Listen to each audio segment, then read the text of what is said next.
매매 가능 가격은 보수적으로 2억 4,500을 잡겠다. 거래가 많지 않은 아파트이기에 만약 해당 물건을 받아서 팔지 못하고 들고 있게 된다면 명의가 계속 묶여서 기회 비용의 손실로 이어질 수 있다. 결국 팔려면 싸게 받아서 금매 이상의 가격을 보여줘야 팔릴 수 있다. 2억 4,500 기준. 마진을 얼마 보느냐에 따라 입찰 가격이 달라진다. 전 최저 입찰가가 2억 200이니 낙찰가는 이를 넘기지 않으리라 생각된다. 개인적으로 생각하는 가격은 1등은 1억 9천대는 적어야 받을 수 있을 물건 같다. 하지만 내가 생각하는 마진을 보려면 1억 8,700에 쓴다고 가정하고 계산해보겠다. 실수요자는 2억까지도 적어볼 만하다. 1억 8,700에 입찰을 하면은 다음과 같은 결과가 나온다. 먼저 시세 차익은 5,800만 원이다. 경매는 낙찰가의 80%, 감정가의 70%, KB 시세의 70% 중 낮은 금액으로 대출이 나온다. 이는 낙찰가가 가장 낮으므로 낙찰가의 80% 계산 시 대출금은 1억 4,960이 나온다. 요즘 주택담보대출은 대략 4% 후반에서 5% 초반으로 나오며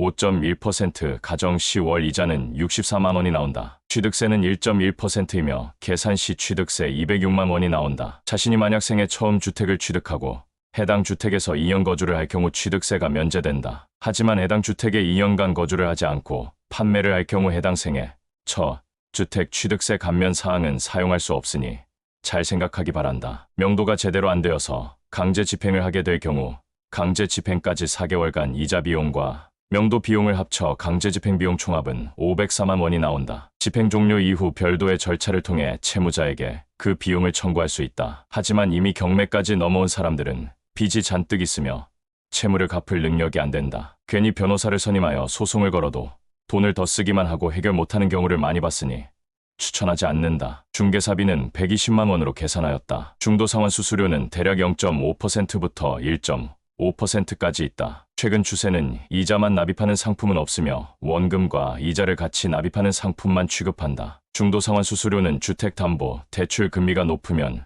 중도상환 수수료는 낮으며 금리가 낮다면 중도상환 수수료는 높다. 대출은 여러 상품이 있으며 자기가 가장 이득이 되는 상품을 선택하면 된다. 아저씨, 나는 아무것도 모르는데 대출을 어디서 어떻게 하나요? 경락잔금 대출을 받을 수 있다. 낙찰 시 경매장에 있는 대출 알선업자들이 너에게 명함을 줄 것이다.